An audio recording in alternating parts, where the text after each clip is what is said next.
My father was very, very poor. He was unemployed and struggling to make ends meet for 15 years of my life that I had the privilege of knowing him.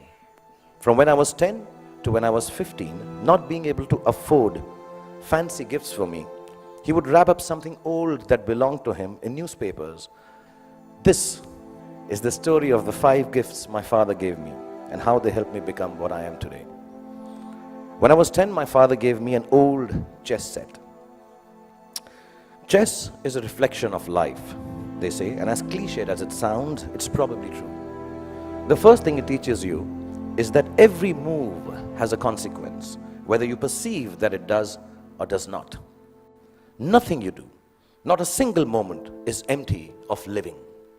So think of things through, not always, but often enough, so your life does not feel as black and white and as uniform as the squares on a chessboard.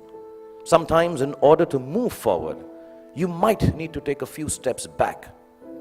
And there's no loss in doing something that hurts in the short run, but proves worthwhile in time. One of the most precious gifts my father gave me was an Italian typewriter. To use a typewriter well, you needed diligence. One wrong letter, and the whole exercise had to be started all over again. So we had to learn how to move our fingers accurately, to make words out of thoughts with efficiency, and do it over and over again till we got it just right. As an adult, I have come to understand that there is nothing of more value than your capacity for diligence and your ability to work hard. If you can outwork your adversaries, you can ensure your own success in whatever it is you choose to do. Whatever you're doing, do it once. Then do it one more time, even more carefully. Practice will make everything seem easier. Be diligent, be thorough. Think of every job you do as the first one. So you have to get it right or you won't be able to impress everyone. And at the same time, do it as your last job, as if you will not get a chance to do it again ever. Don't just outwork yourself. Then my father gave me a camera. And the most beautiful thing about it was that it did not work. And the fact that there was never any actual photograph to see taught me my most important lesson yet. That creativity is a process of the soul. It does not need an outcome or a product for the world to accept. It needs only the truth of its own expression.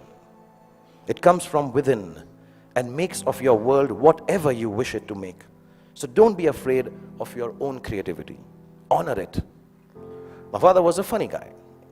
He had the capacity to turn any kind of serious situation in a way that it seemed less stressful, with a bit of humor. Without a sense of humor, the world will always be a dull and dreary place. No darkness or despair should ever be beyond a good and a hearty laugh. It makes you braver to face ugliness because it changes your perspective. But I certainly hope that you will have understood what I understand now. Well, what I'm referring to is what counts as the most beautiful and final gift that my father gave me. I only realized it was a gift on the day he died, when I was 15 years old. A gift your parents have given to you already. Yes, the singularly most exquisite gift you and I have been given is the gift of life itself.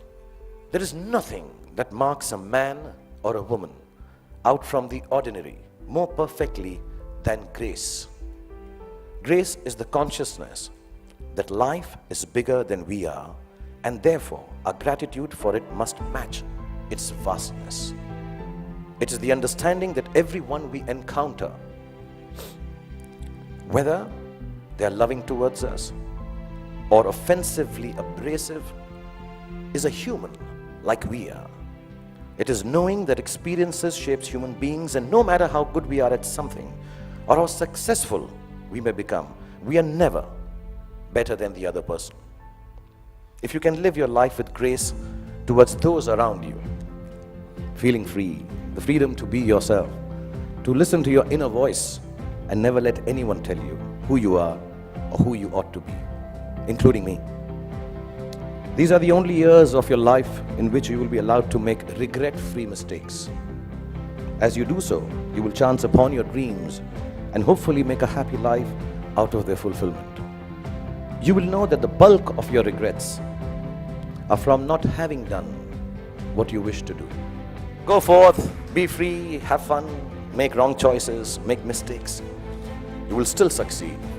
And when you succeed, don't forget to thank your least favorite teacher, because he or she actually cared for you the most.